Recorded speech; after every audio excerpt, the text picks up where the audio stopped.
Product not yet rated.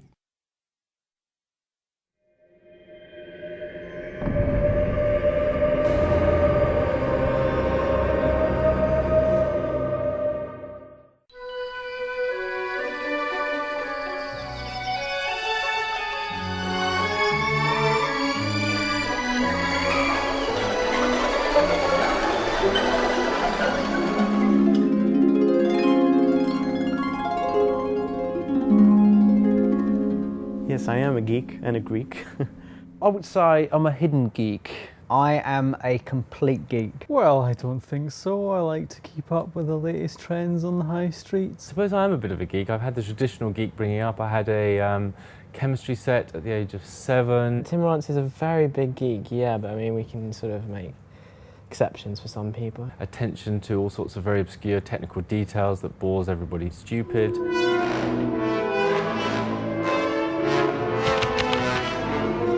CTG stands for Central Technology Group, and the purpose of the Central Technology Group is to create reusable technology that can be used by all of the game teams. If I asked you to build a house and presented you with a big pile of rocks and trees and concrete and so on, the first thing you'd probably ask me for would be the right tools. The specific advantages of CTG within the company for the games is that they can focus purely on the gameplay. They don't have to worry about writing tools again, writing technology again. The tools that we create are in use by the Fable team, and they aren't tools that you can just buy off the shelf. A follow-up project or game will use the same code and tools that we've produced, and they can go straight into making the game and producing cool games for everybody. Currently I'm working on a spline tool. That means splines are basically curves, so I'm trying to make a tool to help people put things on curves. Lionhead has been making these tools and games for the past 10 years, and to celebrate our anniversary, a big fancy dress party was planned. I've taken 2 days off to build my costume, which is Pyramid Head from Silent Hill. I spent so long deliberating whether I should go as the film version, which is a little bit more recognisable, or whether I should be really hardcore and go as the game version, and I kind of bottled out and went for the film version. 4 hours in, and I don't seem to be getting anywhere really, but I might need to go for a little sit down.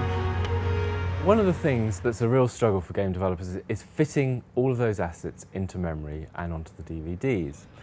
What we've done is develop some compression routines that squashes down the data so that it will fit in the available memory, and we've done this with animations which take up huge amounts of memory uncompressed. We've done it with textures, which are the sort of beautiful pictures that go onto the meshes that we create. In an animation, which is basically the movement of a character around the world, we've managed to squeeze those down to just 1% of their original size. It just helps the pipeline, the content from the people, the creative people, through to the actual game itself. I told everyone that I was taking some days off to do some charity work. I'll be good. It's going well.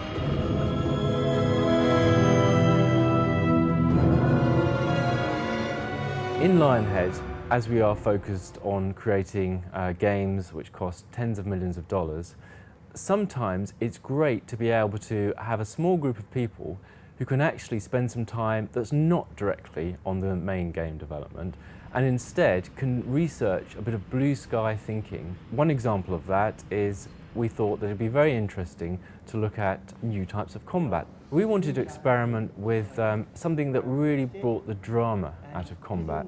Drama is important and vital for combat because it gives it a nice, full-fledged purpose, a motivation for the player. The whole idea about it is to try and leverage everything that you can to make the combat more exciting without actually changing the combat itself.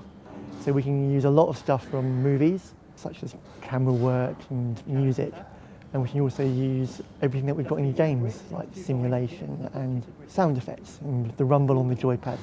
Drama is the one thing which will make the difference between just a normal fighting or repetitive fighting mechanics and turn it into an experience, a challenge.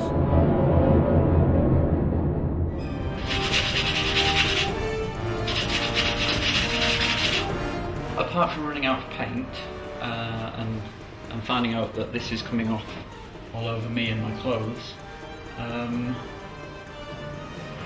well, I'm a little bit behind, but I'll just work through the night again. There's a whole range of things that have gone into Fable 2 to help the production of Fable 2 and the game itself. The fog adds a certain sense of atmosphere. Pete thought it was a good idea to actually get a fog machine in. It was quite good fun actually. We put it in a bucket and all of a sudden our bucket was full of mist and we just spent the entire day playing with it. It was great. We used it to get a good sense of how mist moves around and then I believe Peter Molyneux nicked it for his pond at home and he still hasn't returned it. Strange things are afoot in Peter's garden. And it's not just the mystery of the missing fog machine. Lionhead celebrated its 10th anniversary in style. Pyramid Head was in good company with numerous game celebrities in attendance.